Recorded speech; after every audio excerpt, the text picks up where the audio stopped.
Hello guys, good evening to all of you. Friends, welcome back to Exampler CH. Friends, परसों के video को continue करते हैं आज one liner on Wordsworth. 54 questions तक हम लोग कंप्लीट कर चुके थे। आज 55 से क्वेश्चन शुरू करते हैं। इंपॉर्टेंट क्वेश्चंस का कलेक्शन है, वन लाइनर है, फटाफट चलेंगे। आइए देखते हैं। Wordsworth has expressed his views, अपने व्यूज को उन्होंने एक्सप्रेस किया है ऑन ट्रांसमिग्रेशन ऑफ द सोल, किस पर?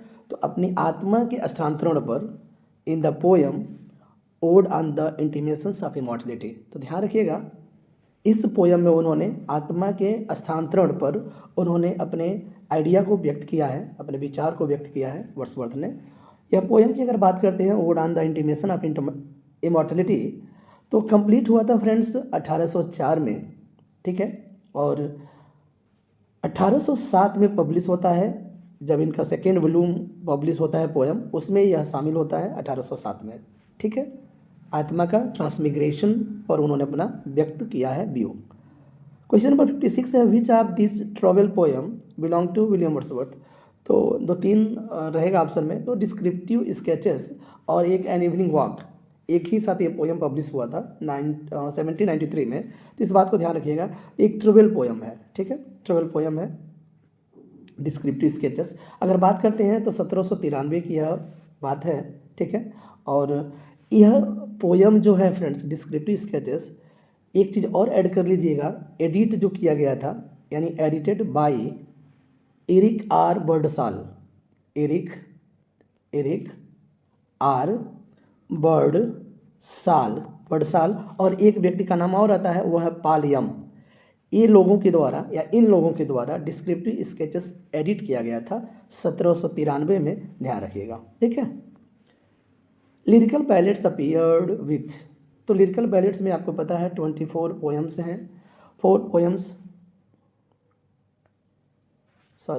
नहीं 23 ही हैं, 23 हैं। 4 पोएम्स कालरीज का है, एंशिएंट ऑफ मैरिनर से बिगिन होता है, और 19 पोएम किसके हैं? वर्ड्सवर्थ के हैं। टिंटन एबी से एंड्स होता है। लिरिकल बैटल 1798 में भी देखने को मिलता है। फिर इसका 1800 में आता है प्रीफेस, 1802 में आता है पोएटिक डिक्शन, और 1805 में आता है चौथा संस्करण, और अंतिम संस्करण इसका आता है 1805 में, जो पोएटिक डिक्शन के आइडिया को एक्सपेंड किया गया है 1805 में, ठीक है। Emotions recollected in tranquillity, the profound philosophy of Wordsworth was rejected by. तो कह रहा है कि इमोशन रिकलेक्टेड इन ट्रांजिक्विलिटी में वर्ड्सवर्थ का जो फिलॉसफी है ना, प्रोफाउंड माने गहन फिलॉसफी है ना, उसको रिजेक्ट किया गया है टी.एस. एलियट के द्वारा। याद करिए, वही टी.एस. एलियट, अमेरिका में उन्होंने फिलॉसफी की पढ़ाई की है, और उसने उनके फिलॉसफी को क्या किया है? रिजेक्ट कर दिया है टी.एस. एलियट ने। Emotions recollected in tranquillity. Wordsworth Prelude was completed in, तो देख लीजिए, कंप्लीट हुआ था 1805 में, पब्लिश होता है 1850 में बाय मेरी हचिंसन, और यह डेडिकेट किया गया है कॉलरीज को। In which year did Wordsworth add his preface to Lyrical Ballads, तो मैंने पहले ही बता दिया है कि 1800 में लिरिकल बैलेट्स ऐड होता है। The title of Wordsworth first poetical volume is descriptive sketches, तो फर्स्ट पोएटिकल जो वॉल्यूम है वो डिस्क्रिप्टिव स्केचेस है, और बात हम करते हैं 1793 का, ठीक है। Lucy poems by Wordsworth ripper, तो देखिए लूसी जो पोएम्स है friends, a group of 5 lyrics हैं इसमें, ये ध्यान रखिएगा। वो कौन कौन से हैं पूछा जा सकता है, इसलिए मैंने इसको इंक्लूड कर दिया है। पहला है, स्ट्रेंज फीट्स अ पैसन है by none, she dwelt among the untrodden ways, I travelled among the unknown man, और है चौथा है, 3 years she grew in sun and shower, a slumbered in my spirit seal. Friends, ये 5 poems हैं जो Lucy poems के नाम से जाने जाते हैं, ध्यान रखिएगा। लूसी ग्रे एक इमेजिनरी गर्ल है, ठीक है, यह भी ध्यान रखिएगा। पढ़ते हैं नेक्स्ट क्वेश्चन की ओर। Where from the below quoted lines of Wordsworth, कहाँ से लिया गया है? तो no nightingale did ever chant more welcome notes to weary bands of traveller in some shady haunt among Arabian sands. Friends, यह line जो है सॉलिटरी रीपर से लिया गया है। यह एक लिरिक पोएम है, ठीक है, लिरिक पोएम है, लेकिन जो जेनरों की अगर बात करते हैं तो यह एक बैलेड है, ठीक है, सॉलिटरी रीपर। 1803 में कंपोज किया गया था, और 1807 में पब्लिश होता है, जो उनका सेकेंड वॉल्यूम पोएम पब्लिश होता है उसमें शामिल होता है, 1807 में पब्लिश होता है, ठीक है, बैलेड है। अर्थ गैलिक लैंग्वेज में वह लड़की गा रही है, done. Who said the poet is man speaking to man, यानी पोएट एक व्यक्ति होता है जो व्यक्तियों की बात करता है। विलियम वर्ड्सवर्थ ने ऐसा बोला है, इंपॉर्टेंट लाइन है। In which poem has Wordsworth described different moods of nature. तो अलग अलग मूड्स को अगर देखा है तो वह है टिंटन एबी, यानी 1793 में एक बार गए थे एक चीज़, और दूसरा है 1798 में दूसरी बार जाते हैं उस जगह पर जब विजिट किए थे फर्स्ट टाइम। तो 5 साल के गैप में यह देखते हैं, तो अलग अलग नेचर के मूड्स को वो देखते हैं टिंटन एबी में। Who among these is the interpreter of nature in many moods. तो देखिए इंटरप्रेटर ऑफ नेचर किसको बोला जाता है? विलियम वर्ड्सवर्थ को। ठीक है, नेचर में कई तरीके से अलग अलग मूड्स को उन्होंने व्याख्या किया है प्रकृति के बारे में, तो विलियम वर्ड्सवर्थ ही हैं। In 3 years she grew the little girl will be sportive as the fawn. ठीक है, एकदम किससे स्पोर्टिव है, बहुत ही चंचल रहती है, बिल्कुल एक फॉन की तरह, हिरन के बच्चे की तरह एक चीज़। और ये लूसी ग्रे से लिया गया पोयम है। The greatest actor of the romantic period, important है, ध्यान रखिएगा। रोमांटिक पीरियड का ग्रेटेस्ट एक्टर है ये, कौन है आगे हम बताते हैं।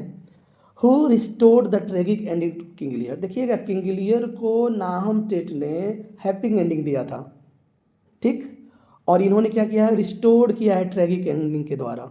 ठीक, इन्होंने ट्रेगिक एंडिंग दिया है किंग लियर को, नाहम टेट ने हैप्पी एंडिंग दिया है किंग लियर को। ठीक, इस बात को ध्यान रखिएगा। और वो व्यक्ति हैं एडमंड कीन। एडमंड कीन। Coleridge said about him, Coleridge उनके बारे में बोला है, seeing him act was like a reading Shakespeare. उनको देखते ही ऐसा लगता है कि मानो कि आप शेक्सपियर को पढ़ रहे हैं, बाय फ्लैशिंग ऑफ लाइटनिंग, यानी जो लाइट होता है ना उसके चमकने के द्वारा ऐसा लगता है कि हम शेक्सपियर को पढ़ रहे हैं। ऐसा कॉलरिज ने बोला है एडमंड कीन के बारे में, जो किंग लियर का ट्रैगिक एंडिंग दिए हैं और रोमांटिक पीरियड के ग्रेटेस्ट एक्टर हैं। She give me eyes, eyes है, she give me eyes, she give me ears and humble cares and delicate fears. This lines of Wordsworth refer to Dorothy Wordsworth. उनकी बहन Dorothy Wordsworth को यह refer करता है यह line. Where and when did Wordsworth meet sir Walter Scott. तो Walter Scott से मिले थे 1803 में स्कॉटलैंड में। विलियम वर्ड्सवर्थ किससे मिले थे? वाल्टर स्कॉट से। How many times Wordsworth visited, एक कई बार रिपीटेड क्वेश्चन है, कई बार पूछा गया है, तो 6 टाइम। ठीक है, यूरोप कितने बार विजिट किए थे? तो 6 times. The theme of the world is too much with us is condemns materialism. इसमें स्पेशली मटेरियलिज्म को कॉन्डेम किया गया है, डिस्कार्डेड किया गया है। The world is too much with us. और बात करते हैं, लिखा गया था यह पोएम 1802 में, पब्लिश होता है 1807 में, वही सेकेंड वॉल्यूम में। The world is too much with us important है, मटेरियलिज्म को डिस्कार्डेड किया गया है इस पोएम में। Wordsworth treated nature as a living personality. Wordsworth ने नेचर किस रूप में? लिविंग पर्सनालिटी के रूप में ट्रीट किया है। What does pantheism means? तो कई बार हो चुका है, God is all and all is God. Pantheism का मतलब होता है, from where did Wordsworth get idea that education of nature is superior to bookish learning. कह रहे हैं कि किताबी कीड़ा बनने से, यानी बुकिश लर्निंग करने से बेहतर है एजुकेशन ऑफ नेचर पाए। ठीक है, नेचर से सीखें वो चीज़ें। और ये आइडिया कहाँ से मिला था उनको? तो रूसो से मिला था। ठीक है, और रूसो से मिला था यह आइडिया कि एजुकेशन ऑफ नेचर सुपीरियर है बुकिश लर्निंग के। वर्ड्सवर्थ सब्सक्राइब, सब्सक्राइब मतलब सपोर्ट होता है, टू हुज बिलीफ, किसके बिलीफ को सपोर्ट किया था, that humanity was essentially good, कि मानवता जो है बहुत ही अच्छी बात है, but was corrupted by the influence of society, लेकिन यह भ्रष्टाचार का शिकार हो गया किसके द्वारा? सोसाइटी के प्रभाव से। ये रूसो का बात को या रूसो के विश्वास को उन्होंने सब्सक्राइब किया था, सपोर्ट किया था। For which poem of Wordsworth Charles Lamb wrote that though he like the poem subject. क्या उन्होंने बोला है कि I can not say that the style of it quite satisfied me. तो कह रहा है कि एक मैं ऐसा नहीं कर सकता कि उनकी स्टाइल जो है एक गाइड नहीं है, फुल्ली क्वाइट है, क्वाइट सेटिस्फाइड में। मैं नहीं कह सकता कि जो स्टाइल है उनका वह फुल्ली हमें सेटिस्फाइड कर सकता है। इट इज़ टू लिरिकल, यह बहुत ही लिरिकल है, संगीतमय है कह सकते हैं। पीटर वेल के पोएम में यह चासलैम ने कमेंट किया है। पीटर वेल की अगर बात करते हैं फ्रेंड्स, एक नैरेटिव पोएम है, लिखा गया था 1798 में, और 1819 तक पब्लिश नहीं होता, यानी इसका जो पब्लिकेशन डेट है वो 1819 है। पीटर वेल की हम बात कर रहे हैं। Which poem of Wordsworth in 1891, Oscar Wilde cited an example of the deleterious influence of nature on Wordsworth's poetry? तो कह रहा है कि 1891 में ऑस्कर वाइल्ड ने एक उदाहरण देते हुए बताया है, ठीक है। और क्या उदाहरण है? तो डिलेट्रिशियस इन्फ्लुएंस पड़ा है नेचर का, यानी डिलेट्रिशियस का मतलब होता है फ्रेंड्स हानिकारक प्रभाव पड़ा है नेचर का विलियम वर्ड्सवर्थ के पोइट्री पर। यह बात बोला गया किस पोयम को लेकर के? तो पीटर वेल को लेकर के, जो 1819 में पब्लिश होता है। 79 की बात करते हैं कि which poem of Wordsworth begins with a description of him as a hard hearted sinner. देखिए किस पोयम को लेकर के शुरू करता है? As a hard hearted sinner, कठोर दिल वाला जो पापी है। Impervious to the softening, impervious का मतलब होता है प्रबल, to the softening influence of nature, softening मतलब बहुत ही नरम प्रभाव पड़ा है नेचर का। Who makes his living as इंटिनरेंट hawker, इंटिनरेंट का मतलब होता है चलने वाला, जैसे हॉकर जो होते हैं ना फेरी वाला, पोर्टर हो गया, या वर्ड्सवर्थ नॉर्थर्न एक्सप्रेशन, यह एक तरह से एक्सप्रेशन है ऑफ अर्थन वेयर। तो ये पोयम भी पीटर वेल के बारे में ही बोला गया है, ठीक है, पीटर वेल के बारे में बोला गया है। During the first year that mister Wordsworth and I were neighbours, तो कह रहा है कि पहले साल मैं और वर्ड्सवर्थ जो है एक पड़ोसी हुआ करते थे। Our conversations turned frequently on the two cardinal points of my poetry, और जो है पोइट्री पर उन्होंने एक कार्डिनल पॉइंट्स पर, टू कार्डिनल पॉइंट्स पर उन्होंने अपनी कन्वर्सेशन को क्या किया? रूप दिया। और यह आई किसके लिए आया है? तो वो आई है कॉलरिज के लिए, ठीक है, कॉलरिज ने ऐसा बोला है। Who considered poetry the product of head rather than heart, कह रहे हैं कि किसका प्रोडक्ट है? हेड का प्रोडक्ट है हार्ट की अपेक्षा। ये न्यू क्लासिकल पोएट्स का ऐसा सोच है, ऐसी विचारधारा है। According to Wordsworth a poet must be a man possessed of more than usual organic sensibility. तो कह रहे हैं कि क्या रखना चाहिए? एजुअल ऑर्गेनिक सेंसिबिलिटी रखना चाहिए। किसको? पोएट को, ऐसा वर्ड्सवर्थ मानते हैं। According to Wordsworth poetry proceeds from their internal feeling of the poet. तो कह रहा है कि अगर पोएट्री की हम बात करते हैं ना, तो पोएट के जो इंटरनल फीलिंग होता है ना, वहाँ से निकल आगे बढ़ती है, यानी पोएट के इंटरनल जो फीलिंग होता है, आंतरिक जो भावनाएं होती हैं, वहाँ से पोएट्री आगे बढ़ती है, ऐसा वर्ड्सवर्थ के द्वारा बोला गया है। How many causes Wordsworth has mentioned that lead to poetic composition, तो पोएटिक कंपोजिशन तक पहुँचने के लिए कितने कारण बताए हैं? तो 6 कारण बताए हैं, ठीक है। और यूरोप में कितनी बार भ्रमण किए थे? तो 6 times. Wordsworth made his debut as a writer in 1787 when he publish a sonnet the European magazines. तो कह रहे हैं कि यूरोपियन मैगजीन में वो सोनेट पब्लिश होता है, और पहला सोनेट था 1787 में आया था, ठीक है, और डेब्यू था, शुरुआत उन्होंने किया था, लॉन्च किए गए थे 1787 में। Wordsworth fell in love with a French woman Annette Vallon who in 1792 gave birth their daughter Caroline. Caroline नाम की एक लड़की उनसे होती है 1792 में, एनेट वेलन से प्रेम हो जाता है फ्रांस में। Wordsworth wrote the sonnet it is a beauteous evening calm and free, देखिएगा इंपॉर्टेंट है, recalling a seaside walk with the 9 years old Caroline. तो उन्होंने it is a beauteous evening calm and free जो sonnet है, उन्होंने recalling में होता है याद करते हुए seaside walk with 9 years old, यानी अपने 9 साल के बच्ची यानी कैरोलिन के साथ जो सी साइड वॉक किए थे उसको याद करते हुए उन्होंने इट इज़ ब्यूटियस इवनिंग लिखा है। The first volume of lyrical ballad 1798 was published under the author name of Wordsworth and Coleridge. Which work of Wordsworth was criticized and rejected in the word impossible that the play should succeed in the representation? तो एक तो अकेला इन्होंने इकलौता एक play लिखा था, verse play होता है, वर्स प्ले जो 1795 से लेकर के 97 के बीच में लिखा गया था। इंग्लैंड और स्कॉटलैंड के बॉर्डर पर यह शूट किया गया था, मतलब एक तरह से उस पर पेश था बॉर्डर्स, और यह फुल्ली रिजेक्ट कर दिया गया था, ठीक है, आलोचना बहुत हुआ था। Impossible that the play should succeed in the, यानी ऐसा प्ले था जिसको रिप्रेजेंट या प्रस्तुत नहीं किया जा सकता।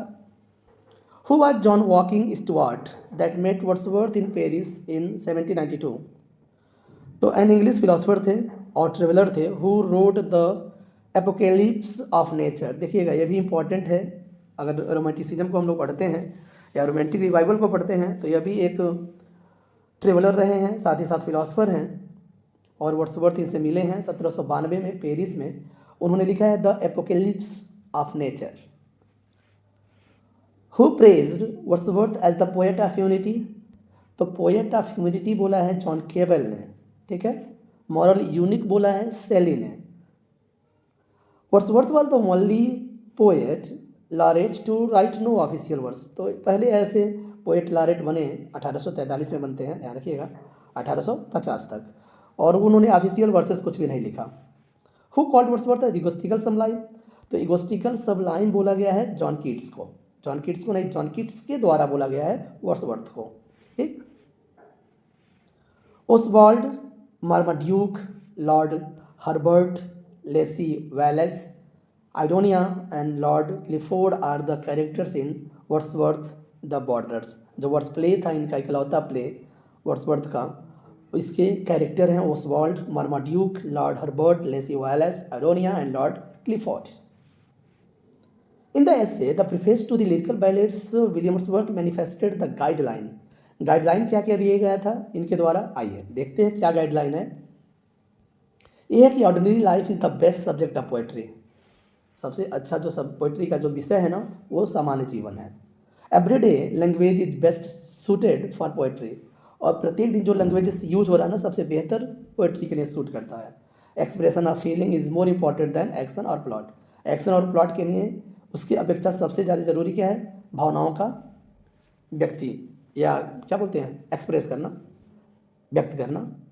और उसी में उन्होंने एक डिफिनीशन दिया था कि poetry is the spontaneous overflow emotions that take its origin from emotion recollected in tranquillity. William Wordsworth का ये पोइट्री का डिफिनीशन है, वेल नोन है, पहले से आप लोग जानते होंगे। 96 की बात करते हैं, in which work of Wordsworth does the line still and sad music of unity. ये टिंटन एबी से लिया गया लाइन है।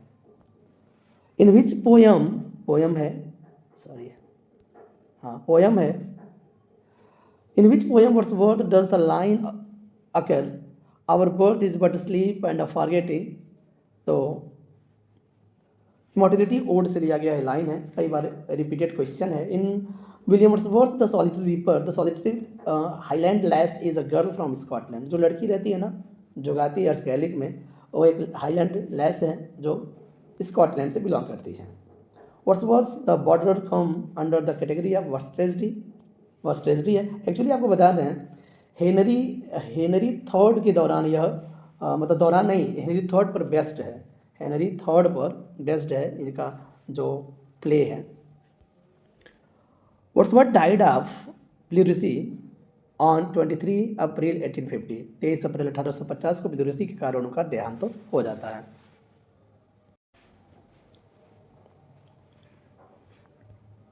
Little we see in nature that is ours is lines from the world is too much with us. ये भी line important है। Little we see in nature that is ours, यानी जो कुछ भी हम नेचर में देखते हैं वो हमारा अपना है। For whom did William Wordsworth address in his famous line, गजब, हाँ famous line, thy soul was like a star and dwelt apart। John Milton के लिए लिखा गया लाइन है। 1802 लंदन में लिखा गया था। When was the poem The Reverie of Poor Susan written by Wordsworth when he was staying in London? जब वो लंदन में ठहरे हुए थे तो उन्होंने एक पोएम लिखा था the reverie of poor Susan. Important poem हो सकता है, पूछा जा सकता है ऐसे पोएम्स को। Name the friend and admirer of Wordsworth, यानी बहुत ही प्रशंसक रहे हैं और उनके मित्र हैं। हु लिव्ड ए लिगेसी, जिन्होंने लिगेसी के रूप में 900 जो ब्रिटिश पाउंड होता है ना, वो छोड़ के गए थे उनके लिए, वो है लेजली कैलवर्ट, ठीक है, लेजली कैलवर्ट। और आज का अंतिम क्वेश्चन है friends, which work of Wordsworth can only be called subjective autobiography. तो देखिए ऑटोबायोग्राफिकल जो पैसेज लिखा गया था द प्रील्यूड में, ठीक है, 1805 में कंप्लीट होता है, ठीक, 1850 में 14 बुक्स के साथ पब्लिश होता है, ठीक। और ये डेडिकेट किया गया था कॉलरेज को। और इन्होंने प्रील्यूड जो है ना फ्रेंड्स, वो टाइटल वर्ड्सवर्थ ने नहीं दिया था, बल्कि उनकी वाइफ मैरी हचिंसन ने दिया था। जब तक ये लिखते रहे, यह पोएम टू कॉलरेज करके वो लिखते रहे, उनका जो डेडिकेशन था स्पेशली कॉलरेज पर था।